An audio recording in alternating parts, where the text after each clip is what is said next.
एक बात बोलूं, माँ बाप के लिए मगफरत की दुआ करना ये भी बड़े नसीब की बात है। सबको नसीब नहीं होता है ये। इब्राहीम अलैहिस्सलाम इतने बड़े नबी हैं, उनका बाप मुशरिक था, उनका बाप आज़र मुशरिक था, और इब्राहीम अलैहिस्सलाम अपने बाप से वादा करते हैं कि अब्बा जान मैं आपके लिए अल्लाह से माफी मांगूंगा, मैं अल्लाह से मगफरत की दुआ करूंगा, लेकिन अल्लाह ने मना कर दिया। अल्लाह ने कहा नहीं ऐ इब्राहीम, तुम्हारा बाप मुशरिक है और मुशरिक के लिए मगफरत की दुआ नहीं की जा सकती।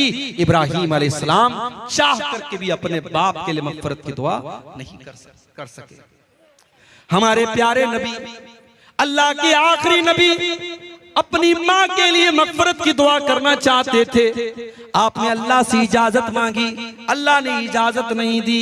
फिर आपने इजाजत मांगी, ऐ अल्लाह मैं अपनी माँ की कब्र पर जाना चाहता हूँ। अल्लाह ने इजाजत दी। आप अपनी माँ की कब्र पे गए। 6 साल की उम्र में माँ को खोया था आपने, माँ का प्यार याद किया, माँ की ममता याद की, आपकी आंखें भर आईं, आपकी आंखों से आंसू बहने लगे, लेकिन आप इतने मजबूर थे, आप अपनी माँ के लिए मगफरत की दुआ नहीं कर पाए। मेरे भाइयों, अगर आज अल्लाह ने हमारे माँ बाप को मुसलमान बनाया है, हमारे माँ बाप को तौहीद वाला बनाया है, हम बहुत बड़े खुशनसीब हैं। हम अपनी माँ के मरने के बाद, अपने बाप के मरने के बाद कम से कम अपने माँ बाप के लिए मगफरत की दुआ तो कर सकते हैं। अपने माँ बाप के लिए अल्लाह ताला से माफी तो मांग सकते हैं। अगर माँ मुशरिक हो या बाप मुशरिक हो तो उनके लिए मगफरत की दुआ करना भी जायज नहीं है।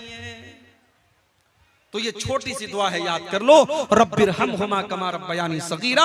जब भी दुआ के लिए हाथ उठाया करो, ये दुआ जरूर मांगा करो, ऐ अल्लाह मेरे माँ बाप पर रहम फरमा, जिस तरीके से बचपन में उन्होंने मुझे पाला। 2 चीजें हो गई, अब तीसरी चीज। अच्छा, तीसरी चीज बयान करने के पहले अल्लाह ताला ने बीच में एक और बात बयान।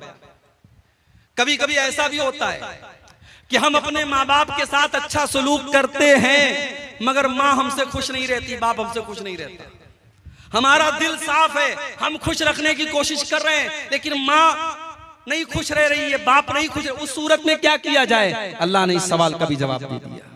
रब्बुकुम आलमु बिमा फी नुफूसिकुम इन तकूनु सालिहीना फइन्नहु काना लिल अव्वाबीना गफूरा।